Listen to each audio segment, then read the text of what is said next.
Hi. So right now we're looking at the search ads intelligence part. So this is under ASO Premium, and this gives you some insights about what your competitors do on Apple search ads.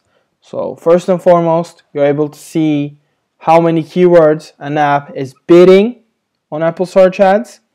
Then you'll have a list of the keywords they bid on.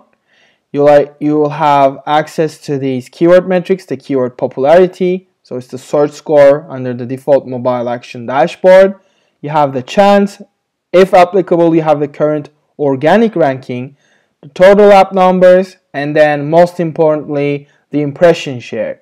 So the impression share shows you out of 100 times this keyword is appearing, how many times does each app appear at the top of the search results as an ad. So here, like out of 100 searches, Spotify is appearing as a ad 66 times almost. So by doing this, you can have a better understanding on how well does your maximum CPT bid give you the impression. So are you bidding enough, or are you just bidding too low? You can have a better understanding by checking this, and also you will know who you are competing against for these keywords.